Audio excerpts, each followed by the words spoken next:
Hello, imaginary friends, and welcome to the Imaginaries Literary Podcast. Courageous by their life and their example, and make rich the blood of mortals, with the blood of never always. Fantastic. Love it, Timothy. Awesome. Again, I feel like your writing and Daniel's reading is like, woo, it's just perfect. It goes hand in hand. Well, that wasn't me. For everybody listening, you have no idea how cool it feels to have Daniel reading your story. It takes it to the next level. It's great. Thank you. Timothy, tell me, how long ago was this written? Oh gosh, this was probably 10 years ago. Oh, right on. Now that I wrote this, I was actually in the middle of writing a series of 5 books that hopefully at some point I'll get to share more about these. But they're I know those books. I love those fairy books. tale set in prehistoric England, and I'd written, I think, the first 3 or 4 books. And then got complete writer's block, and was trying to get the 5th book because I knew there was a 5th book, and I couldn't get it, and so I've been probably like 3-4 months, just absolutely nothing, and I happened to be in England, Which is closer to fairy than America. And as I was listening to this song, this image just popped in my mind of these warriors lined up on the beach and all kind of like dispersing into fairy. So that was kind of the beginning of The Lay of Never Always. And so it was a complete departure of what I was trying to do, because I was trying to write this 5th book, and this other image just kind of demanded to be worked on. I'd recently reread The Song of Hiawatha by Longfellow. And so about 4 paragraphs into writing this short story that would lead to these guys standing on the beach, it all started coming out in meter. Like everything just was coming into my head with this beat to it. And I was just like, okay, this is how I have to write it. And so when I finished the first draft, I went back and rewrote the first couple paragraphs to put them in the meter as well. And then the idea came on pretty quickly to have each canto be a season and have it tell the past scene of time and have each stage of the story somewhat relate to that season as well. Yeah, I like that you come away feeling like it was a season, but at the same time it was this like huge chasm of time that you've traveled through each time. Yeah. It's not just... Yeah, you're traveling through 2 different kinds of time.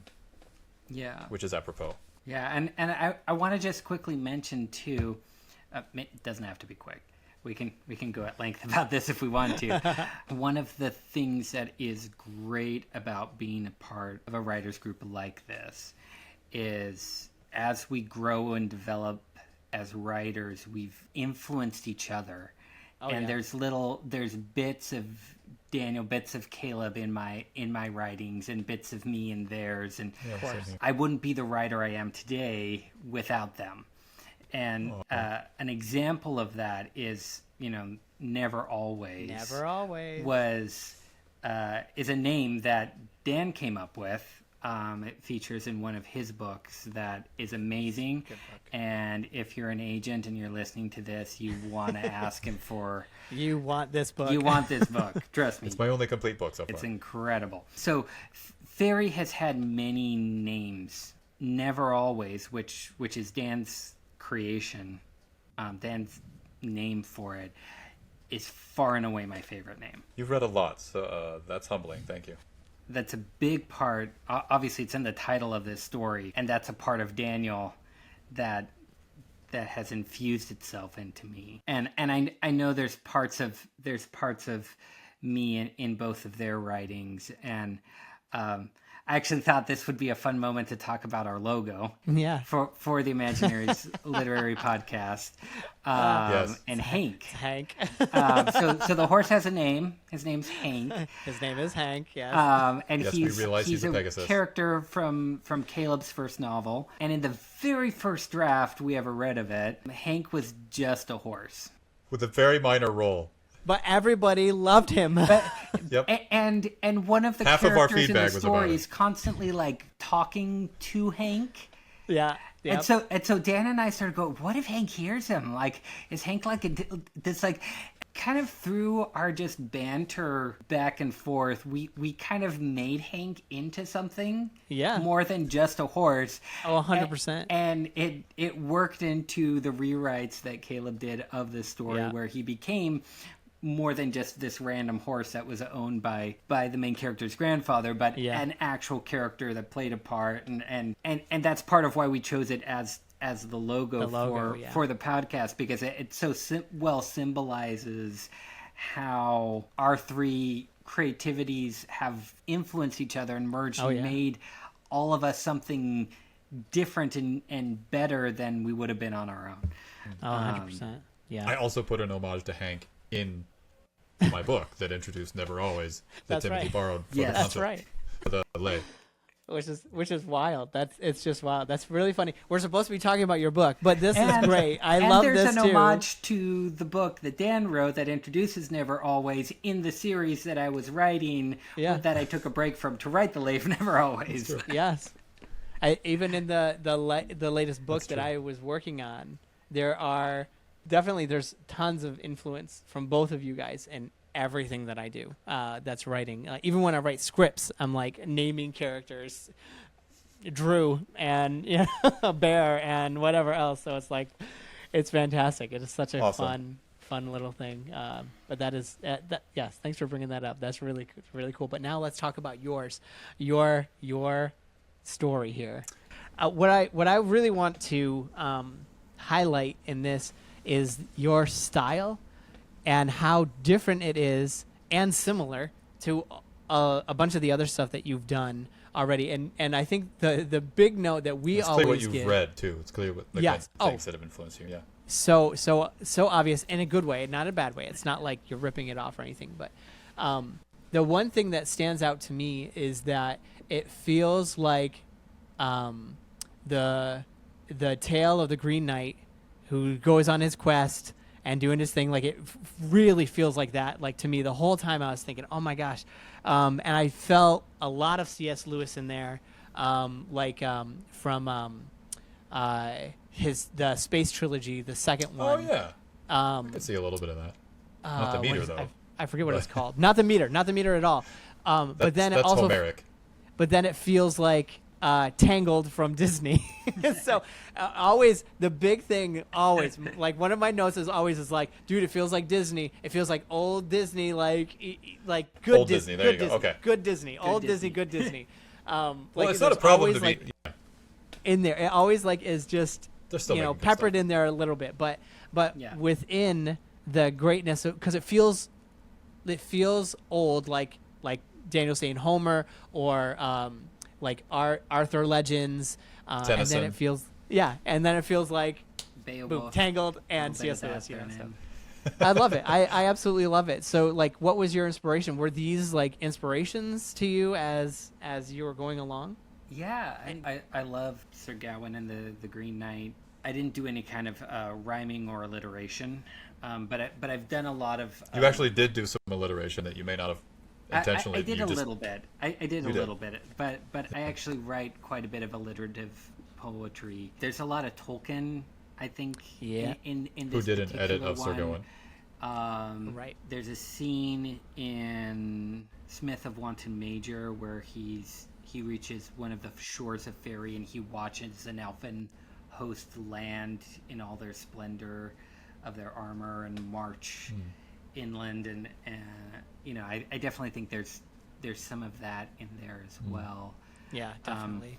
I'd also there was quite a bit of nautical influence as well. on it. Okay. The whole idea Yeah. of the boat. I So Moby Dick is what you're saying? not Moby Dick. Not Moby no. Dick. I was thinking No. more like Deor, the I Wanderer. think I've already made my sentiments about Moby Dick Yep, clear me in a too. previous episode. Yes. Yeah. But I've lived on a ship before. I spent 5 months on a toll Right. ship, Yep, that's sailing right. around the North Sea. In case looking at him didn't tell you guys. Yes, he actually has done that. And yes, he actually has a clock that is a painting. We escorted a longship, a Viking longship, from France up to Newcastle and then back to its home port in Sweden. That is And so, wonderful. like, I would wake up every morning, come up on deck of our boat, look behind me, and there was a Viking longship, and it never got old. It was cool every Did you single guys time. pillage anywhere, or We raided Newcastle. in a good way? In a Would be good the way, first not time. the, Good way. not the Viking. No, but they were part of some. It was in connection with the London Olympics. There was some ceremony in which they actually like fully dressed in Viking regalia and sailed the longship into Newcastle and had a meeting with the mayor of some kind of ceremony thing. So there's definitely some of that influence, and the book is actually dedicated to my shipmates from that time. That's awesome. We should tag them. If you are his shipmates, say something in the comments. Yeah, so this story's for Daniel and Tamara, Aw, that's awesome. who kept me sane on that 5-month voyage. Well, that's awesome. I loved the style was awesome, and it definitely all the stuff came through, and it felt like every season had a different vibe or a different feeling to it, which is awesome. And it came out clear, and I don't know because we read it all the way through, boom, right beginning to end. Yeah. But we didn't want to share it with you guys as just like a huge thing. I'll probably put out a big long video of just the whole thing 1, 2, 3, 4. But as we released them, it was just shorter and shorter. And I'm curious if you guys felt a difference in that. So if you did, leave a comment. But I'm sure that was on purpose, that you were trying to make every season feel like something different. Yeah, because, I mean, like, the characters were going through different things at different times, so that made it feel different. But even, like, I don't know, there was something about it. There was something different about it that made it feel different, which was great. Like, I felt winter. Like, when you were describing winter, it felt like I felt cold. Like, it was like, ooh, blue, cold. Ooh, I get it. So, fantastic job there. I thought it was awesome. Thank you. Yeah, how intentional was that? So it was very intentional, but also there was, when you read like a Beowulf or Homer, or even like the Song of Hiawatha, they very frequently switch characters and points of view, and they'll spend a lot of time focused on a character that then disappears and you don't see again. Yeah. But the story still continues. They're still Right. part of the story, but they tell it differently. Yeah. In those older pieces. So I tried to capture some of that by, telling part of it from this character's standpoint, part of it from this character's standpoint. So is one more of your influences that awesome 80s movie with Tim Curry, Clue? No, unfortunately, no. Oh, Tim Curry. This is more the second or third time that we've mentioned him in this podcast. Is it? Yes, it is. Well, but I that's think I awesome. would have, if I had any Tim Curry influence, it would be from Muppet Treasure Island, honestly. There you go. Yeah, see, Okay. that's when we talked about it My last favorite time. Yeah. Tim Curry appearance on film. Although It's possibly a the very most good one. lyrical Tim Curry movie is Legend, which also features Tom Cruise. Yes, whom you that's mentioned right. earlier, But for Legend. you don't recognize him because he's dressed up as a demon Yeah. with the huge The big D. horns. Yeah. I mean, I don't know about that. But Well, that's what they literally somebody calls him that. In the movie. they call him the Big D, and I was that? like, "You said Big D? Is Oh that my really gosh, I fairy was- tale kind of thing to say?" But I was gonna cut Yeah. this out. I'm not gonna cut this out now. Oh my gosh. so, I had an assignment with students a while ago where they were writing their own stories, and I often found that they would write something that's pretty exactly parallel to a movie they'd watched. You know what I mean? Yeah. So it's not just influence anymore. It's just, this is a movie I like. I'm going to do this story. Okay, great. What can you add to it? Yeah. Well, I changed his name. Okay, that's not the same thing. I mean, Yeah. it is the same thing. That's the problem. But like, so there were so many sort of tropes in the Lay of Never Always, but because they are mythic tropes, because they are grounded in the time and place and the custom of, you know, the bard, and Homer makes sense and Beowulf makes sense because both of them are of a time and place where the stories were all sung and spoken, and you didn't watch them, you didn't even read them. And so that's the kind of tale it is. It's only really meant to be read aloud, I feel, maybe someday when we've got all kinds of money, we'll sing it literally, but Yeah. until then. If you want to hear us sing it, you just put it in the comment below. You don't want to hear us be a lot of sing it. people You saying don't it. want to hear me sing it. You want to hear Dan sing it, just to make that clear. Well, point is, but like other tropes where like not so you've got the meter, you've got the quest, you've got the fairyland, the yeah. two worlds, you've got the least worthy, which I love. Like that never gets old for me. Yeah. And I love that it's like there's the least worthy of the least worthy too. Yeah, I know. I know, and right? he's the unpaid I love bard. that. Oh, I love Like- it. Oh, I love it. That's Oh, so man, true. So good. Yeah. And he's the one who's brave enough. What has he got to lose, for one thing? But also, like, it's because his heart is drawn by something that is not avarice nor fear, and that is more than a trope. It's true. There's trope and there's truth, and I felt like there's enough truth in your thing that the tropes don't get in the way. They're part of 100%. the woven truth. You know what I mean? I mean, the thing is, the only time that tropes become an issue is when they're overused.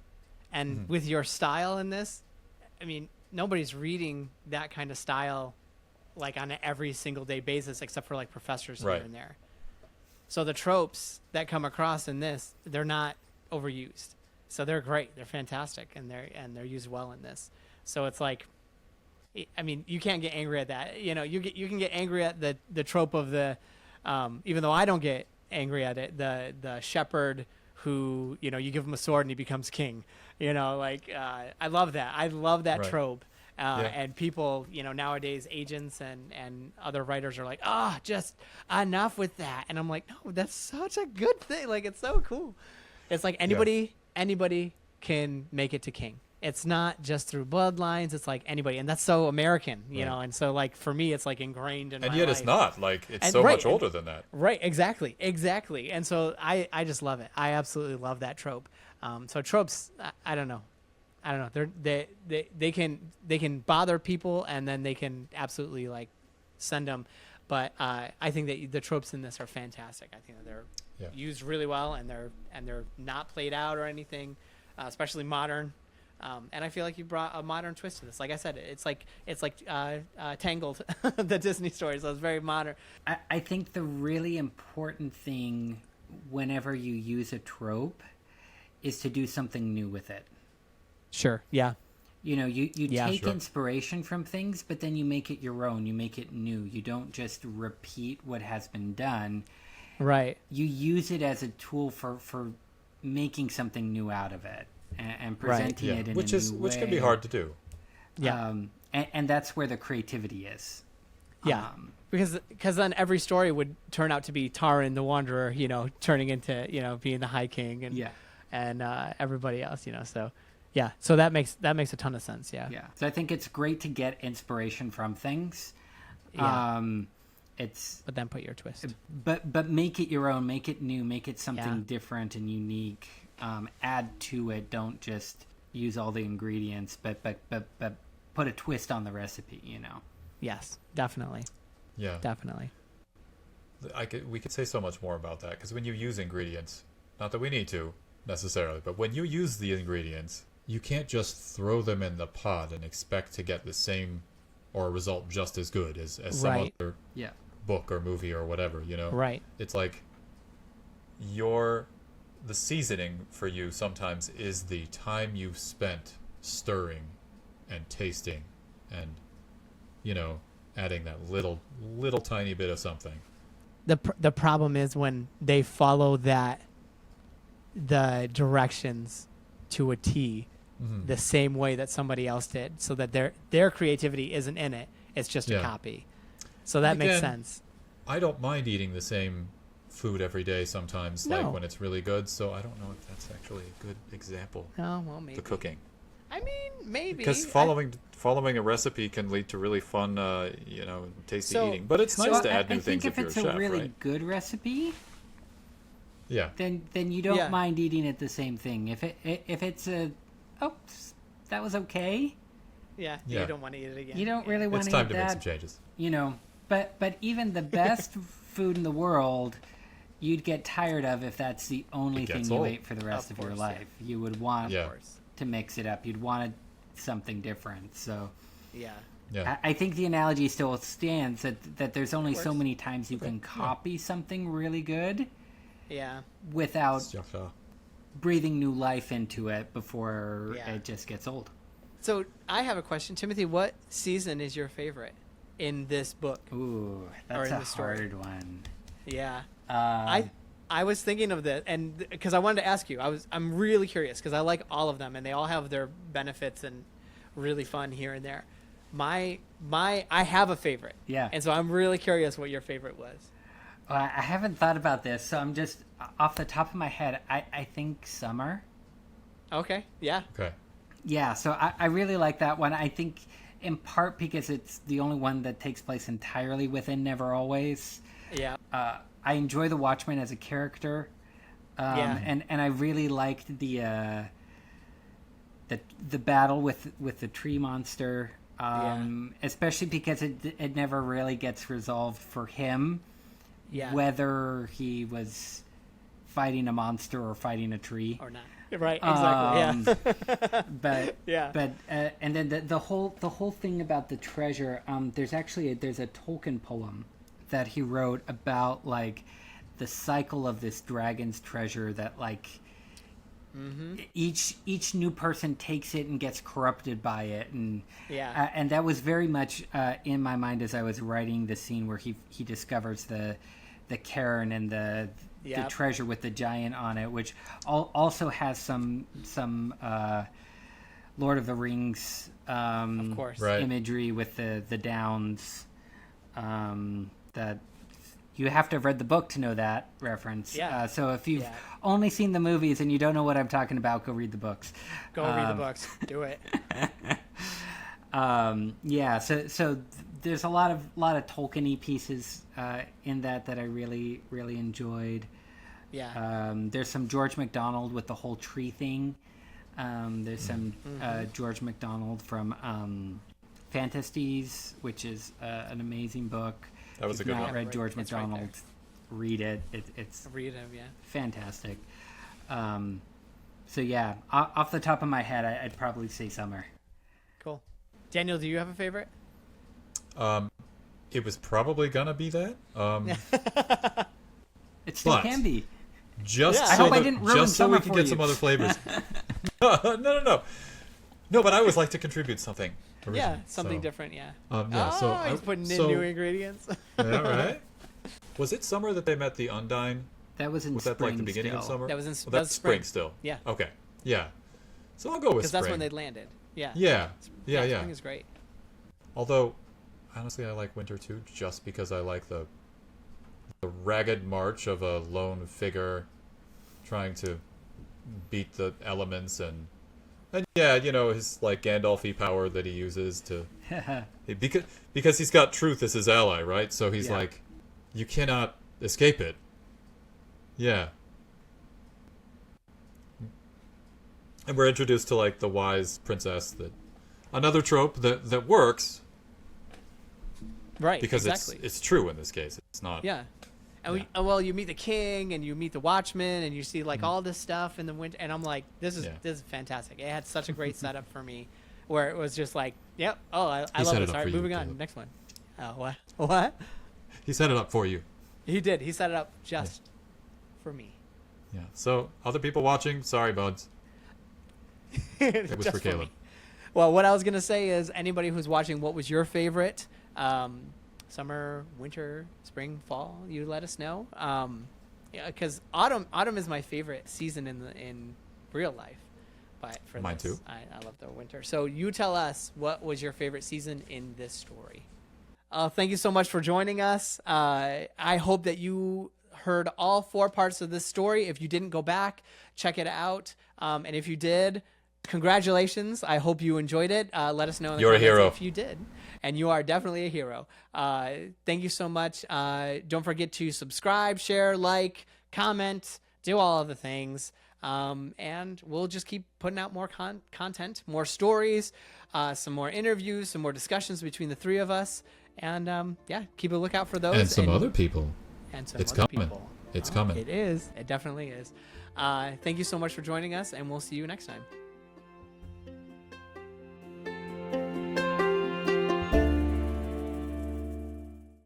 Hi. If you want to watch something, watch this. Or maybe it's over here. I don't know where it's going to be, but it's going to be somewhere.